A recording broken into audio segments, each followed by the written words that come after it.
Everyone, welcome to my channel.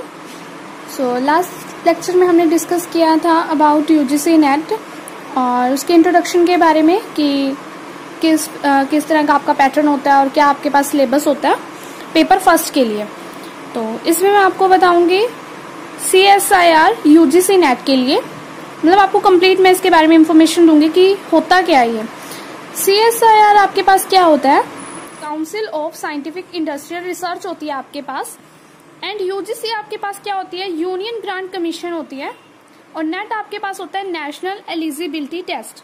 मतलब क्या है, council of scientific and industrial research and UGC grant commission national eligibility test. आपके पास ये होती है CSIR और यूजीसी नेट की फुल फॉर्म। ये आपके पास क्या होती है, दोनों अलग अलग फील्ड्स हैं। CSIR में आपके पास साइंस फील्ड से रिलेटेड आपके पास सब्जेक्ट्स होते हैं। जो आपका नेट का एग्जाम होता है उसमें आपके साइंस से रिलेटेड सब्जेक्ट्स होते हैं और यूजीसी में आपके बाकी अदर सब्जेक्ट होते हैं जो रिमेनिंग में रह जाते हैं।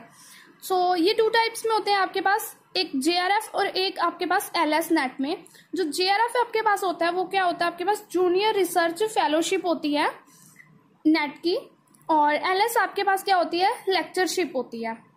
ठीक है। और जो आपके पास JRF होता है उसमें आपके पास जो एज लिमिट होती है 28 ईयर्स की होती है, और SC और बाकी OBC के लिए शायद अराउंड SC के लिए 5 ईयर प्लस होता है, और SC के लिए आपके पास प्लस 5 ईयर्स एक्स्ट्रा होते हैं, और OBC के लिए आपके पास शायद 3 ईयर्स या 2 ईयर्स आपके पास एक्स्ट्रा होते हैं।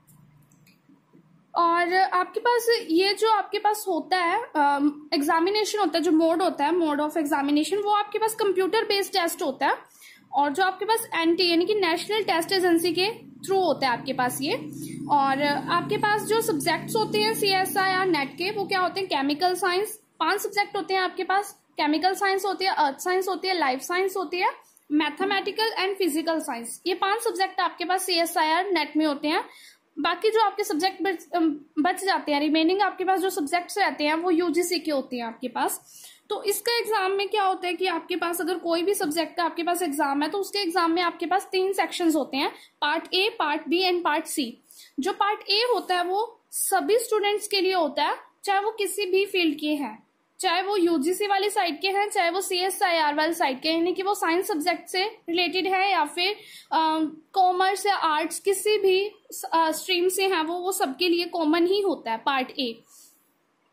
मैथमेटिकल साइंस में के बारे में आज मैं आपको थोड़ा सा बताऊंगी इसमें कि अकॉर्डिंग टू मैथमेटिकल या फिर CSIR के सभी सब्जेक्ट्स में सेम ही आपके पास पैटर्न होगा, बट आपको मैं जो डिस्क्रिप्शन में लिंक प्रोवाइड करवाऊंगी पार्ट B और C का सिलेबस का, पार्ट A के बारे में मैं आपको यहीं बता दूंगी वीडियो में, और पार्ट B और C का सिलेबस जो है वो मैं आपको डिस्क्रिप्शन में लिंक प्रोवाइड करवाऊंगी, आप वहां से देख लेना। वो लिंक आपका मैथमेटिकल साइंस के सिलेबस का होगा।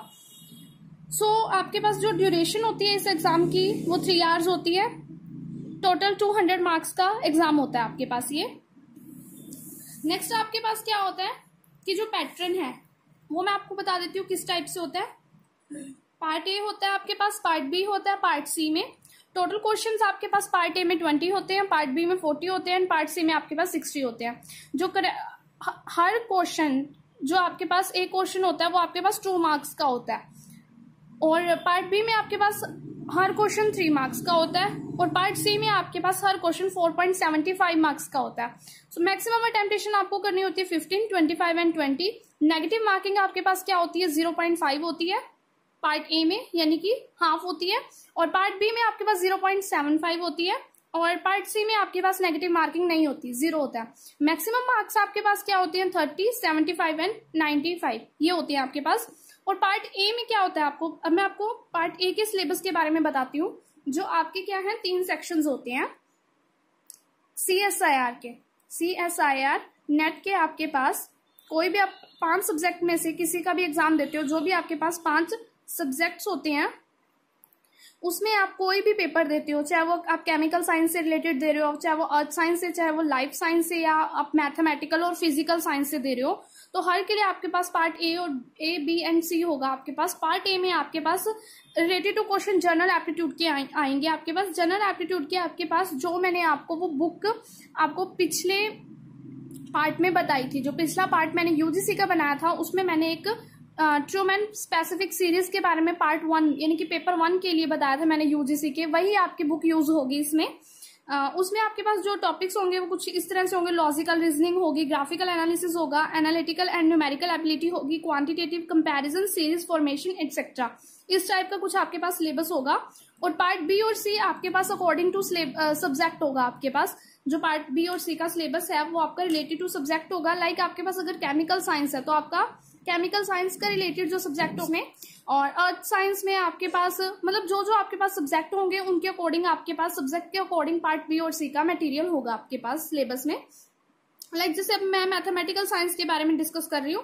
मैथमेटिकल साइंस में आपके पास क्या होगा, पार्ट बी और सी में मैथमेटिकल साइंस यानी कि मैथ से रिलेटेड आपके पास क्वेश्चंस होंगे, जिसमें आपके पास अलजेब्रा, कैलकुलस, इस टाइप के कुछ मैथ्स आएंगे। अब ये था आपका CSIR UGC नेट के बारे में थोड़ा सा इंफॉर्मेशन इंट्रोडक्शन।